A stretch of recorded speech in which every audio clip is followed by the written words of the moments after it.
So the acquired immunity is of two types, active and passive. Now active means when the body's immune system is functioning on its own. So body is actively involved in the immunity. And passive means when something prepared from outside is injected or orally given.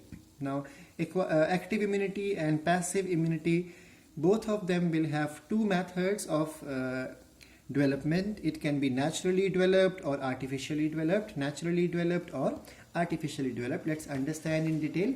So the active immunity involves active functioning of the person's own immune system, and then there is synthesis of antibodies and production of the immunologically active cells. It means B cells and T cells. Few minutes back from NCERT I spoke. And then remember, active immunity will take days or weeks to function. So it is going to be also a long lasting immune system, because once it is developed, it will develop a memory for future. So it's a long lasting immunity, but it needs time to become active.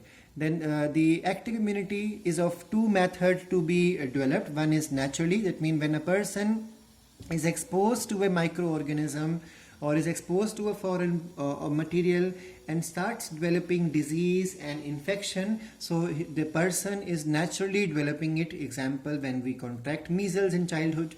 And then artificial is because not because a person is naturally exposed to TB. Example is a TB in this case, but a person is given vaccination. So a vaccine can be oral vaccine or it can be injectable vaccine, and vaccine is prepared from microbes. So doctors prepare these microbes, or researchers prepare these vaccines out of microbes or products of microbe, which we'll be learning in the next classes.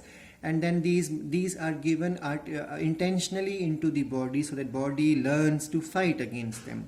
Now remember, you must be thinking then why this thing does not kill us, because in vaccine these microbes are made weak. So we only learn how to, it is something like a dead body is given to learn how to fight, or it is something like dead body is given to the would-be doctors or under-trainee doctors, that how do you learn the human body inside. So a dead microbe or a weak microbe or a part of microbe is added as a vaccine into the human body. Now passive immunity, in this concept of immunity, antibodies from another individual are passed on to some other person.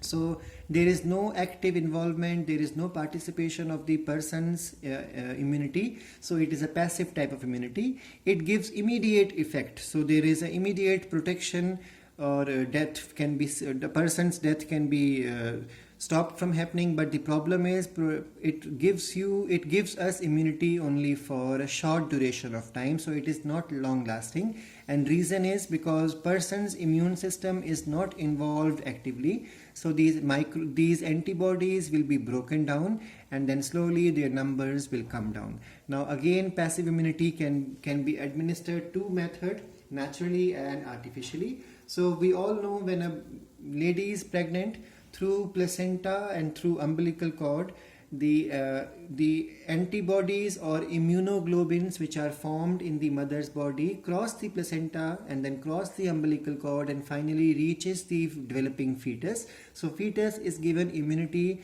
with the help passive immunity naturally in this method.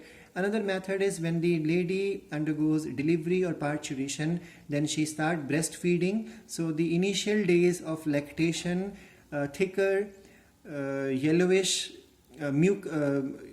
colostrum comes out. That colostrum is the initial day's milk, and it is rich in immunoglobulins again. So this is how, with the help of breastfeeding, that means colostrum, and through placenta during pregnancy, passive immunity is transferred naturally to the developing baby.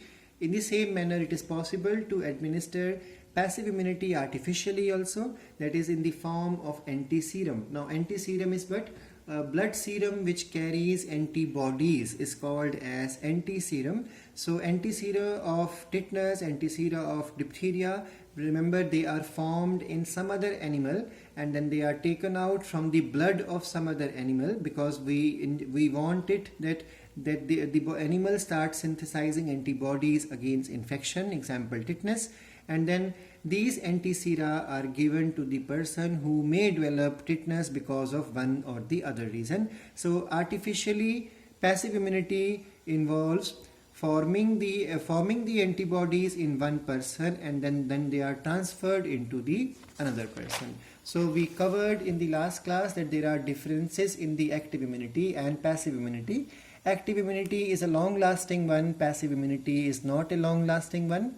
There are no side effects of active immunity, but the passive immunity may develop some allergic or reactions because body is able to distinguish between self components of immunity and non-self. If it is non-self, body may start fighting against it. And then active immunity provide relief for a very long time, but passive immunity provides immediate type of relief. Active immunity develops when a person's own cell produce antibodies in response to infection, that means naturally, or vaccination means artificially. Passive immunity develops when antibodies produced in one organism. For example, we learn naturally in the case of mother, from mother through placenta into the fetus, or from mother through milk or colostrum into the lactating person.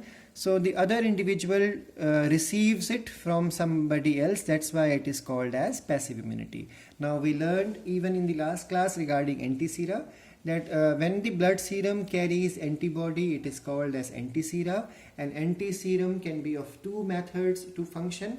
If it neutralizes the toxin but does not kill the microorganism, it is called as antitoxin, and if it kills the microorganism, then it is called as antimicrobial serum. We even finished the cell involved in the acquired immunity in the last class, that there are two types of lymphocytes involved in this concept, T cells and B cells.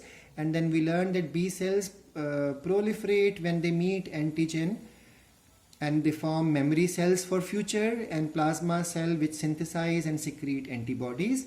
And T cells in the same manner, when they face the antigen, they proliferate and differentiate into memory cells for future, helper cells which will activate the B cells, cytotoxic cells which phagocytoses the cell or by perforance, and then T suppressor cells which will suppress the immune system once the fight gets over. We learned in the last class regarding antigen also that antigens are those substances which cause antibody to be synthesized in the human body, and then the antigens can be complete or incomplete, or they can be self or non-self.